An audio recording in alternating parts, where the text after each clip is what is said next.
My name is Zoë Johnson. I'm a first-year college student here at TAMUCC who majors in animal science with a focus in the pre-veterinary pathway.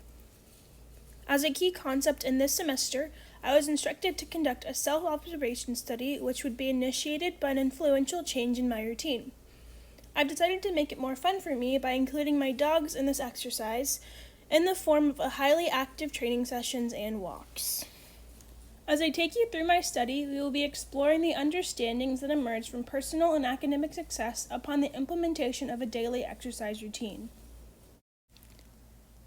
In my research, multiple sources have alluded to the effect that an exercise routine has on someone's mental and physical well-being.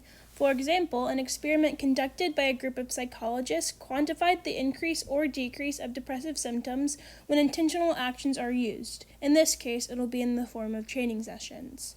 In fact, even when patients achieved fewer amounts of exercise weekly, approximating 75 to 149 minutes per week, their intentional actions were still associated with decreased prevalence of depression. Yet another experiment displays similar results, this time about how exercise relates to depressive symptoms in mice. It is known that exercise induces expression of the transcriptional coactivator PGC1A in a muscle. Mice without this PGC1 show signs of increased depressive symptoms, while mice who exercise intentionally, triggering the PGC1, lack these symptoms. This further gives evidence that intentioned actions that promote productivity lead to a decrease in feelings of inadequacy and depression. My hypothesis is that if these sessions are frequent enough to keep me busy, I will feel productive and satisfied, thus not allowing me to fall into feelings of inadequacy. The positive feelings will also be aided by the progress I will see in my dog's training. Throughout my research, the consistent result of exercise lessening the association of depression has highly influenced my hypothesis. I'm hopeful that this behavioral observation will activate a change in my life.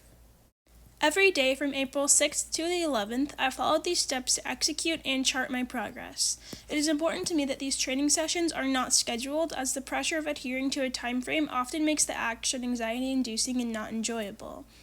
To summarize, each day I would track my mood on a scale of 1 to 10 before, during, and after each exercise session. I would conclude each day with a short but descriptive summary regarding how I believe the sessions impacted my well-being. Pictured here is the chart I used to organize my results and chart my progress. Every day consisted of approximately 30 days of walking in addition to the training topic of my choice. Monday was performance trick training, Tuesday was agility and leash manners, Wednesday was agility and leash manners again, Thursday was tricks and obedience, and Friday was agility, tricks, and obedience. There is a general trend of exercise sessions increasing my mood and productivity. It was also prevalent how bad sessions greatly influenced my well-being and often decreased my motivation to continue. On each day except for one, my general well-being improved from my baseline along with my exercise routine. I found that this study provided a good distraction from the stresses of the coronavirus quarantine. As I charted my behavior throughout this experiment, I was able to come up with 4 general themes. My first was overcoming frustration. Frustration was the bane of my existence throughout the study. While I figured working with the dogs would provide an extra bonus for me during this assignment, I forgot that they are complex creatures with their own personalities and motivations. When their very special personalities clash with mine, it leads to a lot of frustration. With dogs, frustration starts a snowball effect and leads to bigger issues. During this study, I was able to learn a valuable skill, overcoming this frustration. I worked on being able to ignore my frustration and adopt a facade of positive, over-the-top attitude. The dogs didn't know any different, and we were able to approach training and exercise sessions with renewed energy. The second theme was avoidance techniques and being conscious of my emotions. During this study, I took to documenting my moods in a chart. This led to a few shocking realizations. In the past, I made a habit of dissociating from that part of myself and checking on through usage of avoidance techniques. This part of my study forced me to confront the trends in my emotions and find solutions. This realization motivated me to continue on with the study in a way that might give me some answers. The third theme is quitting while we are on a high. An important lesson in dog training that has been valuable for me during this study is making sure to quit on a positive note. I noticed a lot of the times that when I ended a session frustrated or down, I would be much less motivated for the next one. With dogs, it causes a negative association, and I think I can apply this hobby or task to the rest of my life. My last theme is motivation and battling burnout. One of the huge positives that I observed was my motivation increasing. I was much more enthusiastic to complete other tasks throughout the day and even started new hobbies. However, there is such a thing as too much productivity. I found I felt very burnt out towards the end of the week, and it was much more difficult to complete extra tasks. All of my energy went towards the study, and I lost value for other things in my life. Frustration puts a damper on progress as it acts like a distraction in the pursuit of a real goal. As discussed, psychological need frustration will be a better predictor of negative psychological functioning. Overcoming frustration by not letting it distract you will propel you toward success.